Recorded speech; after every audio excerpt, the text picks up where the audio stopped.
Danel, would you tell some words about your open air exhibition, photo exhibition in Pärnu, which is devoted to homeless people who live in Baltic station in Tallinn? Yes. And nearby as well. Yeah. And nearby. Would you tell some words about the idea of this project and goals? Okay. The idea of the project, I think it started in 2011. We thought we should go and see those people as human beings as they are, listen to their stories, and also, as a photographer, I would like to take their pictures, of course. It didn't start out as an idea of actually exhibiting the work later on, but after 4 years or so, we decided that there's so much of this material that we should exhibit it. The first time we exhibited in Tallinn, in Patarei prison, and it was also an open air exhibition, and we wanted to see the relationship between those people, those unfortunate people, and the relationship between them and the place where they inhabit. So where they hang out, what is their role in this society and in that place, and how does it affect other people walking by? For example, at the Baltic station, this is it's the final stop, and you have lots of people commuting, and always also the business owners aren't really happy with the situation, and usually they tend to drive those people, homeless people or just drunks or also drug addicts, out of those places, try to drive them away. But are they also interested in finding out why are they hanging out there, and what are the reasons why they have ended up on the streets?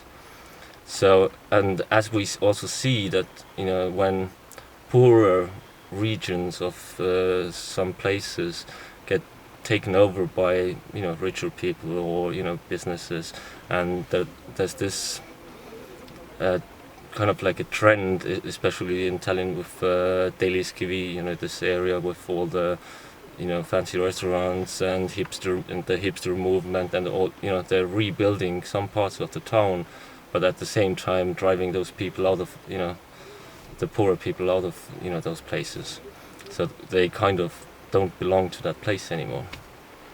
And the goal is to show those people in a slightly different light, not just in a really sad or depressing light, but also their stories, which they all have, and the reasons, and they are, I think, really important. So I think we should share those stories and make people also think a little bit more the next time when they walk past someone like this.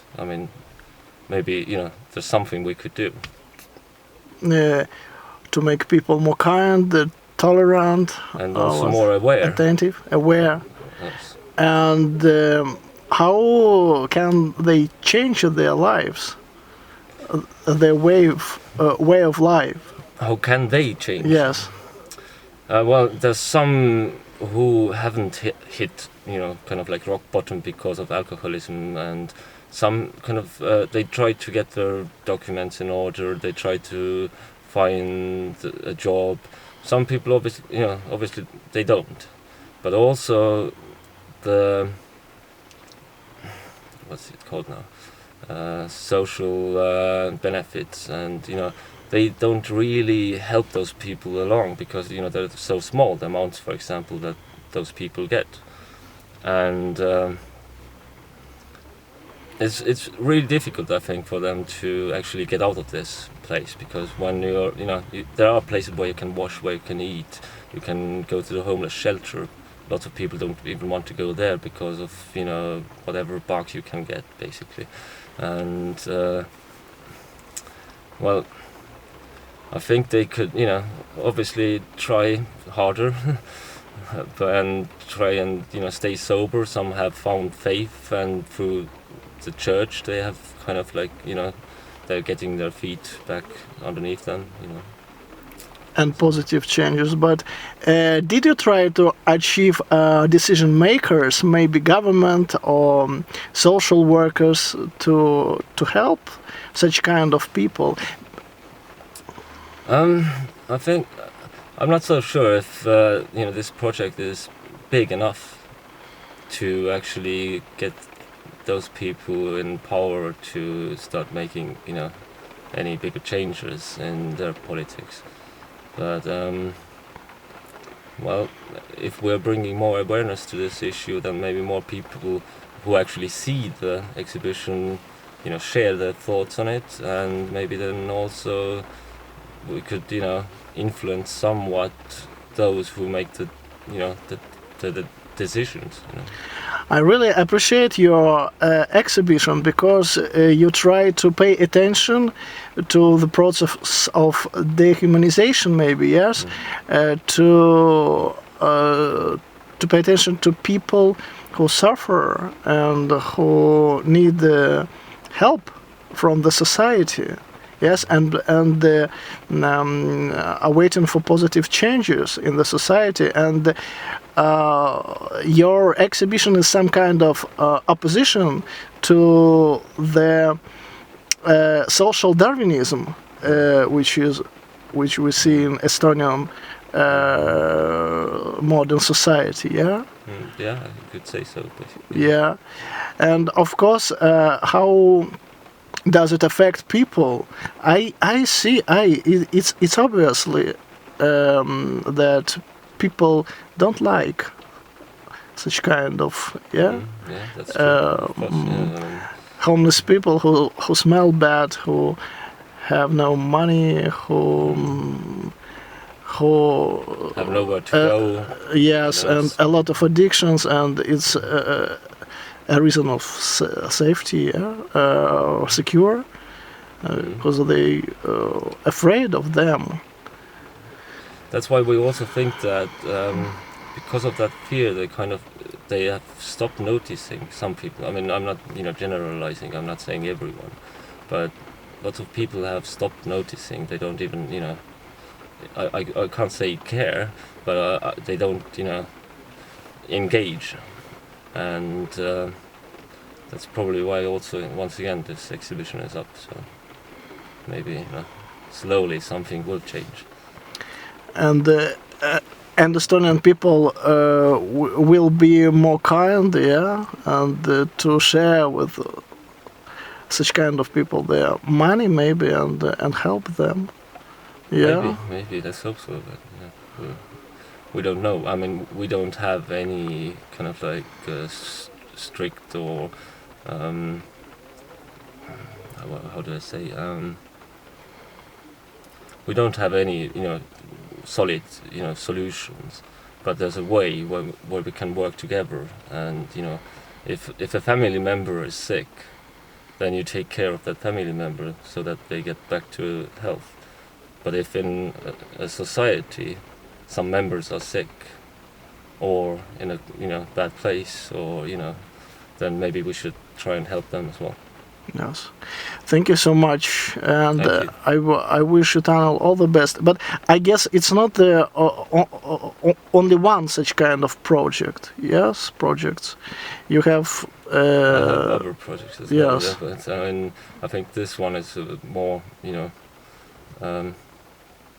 I think one of the most important ones I've done. But there's some other where I've done more kind of visual anthropological work, and like photographing an entire village and all the residents, and also showing different aspects of life. But there will be more related or social issue related projects in the future as well. So you think that art can change life Hopefully, I think it can, it can make us more aware, and if it's visually pleasing as well, and there's a story behind it, then this will make people think twice the next time, maybe. But I don't see here politicians or officials or civil servants, just nice people, and some of them look like the heroes of your pictures, but no politicians here, no officials. Why? I don't know. You should ask them. They ignore such kind of events. They are not involved in the process of humanization.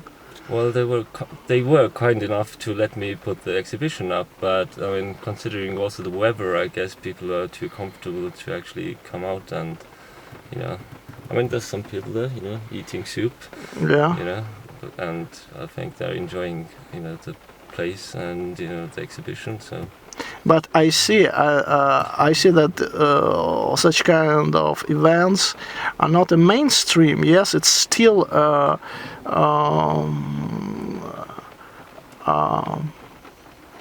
marginal. Marginal. Yeah. A margin. Probably you could say so. Yeah. I mean, with outdoor exhibitions especially, I mean, there's not that many, happening. But also,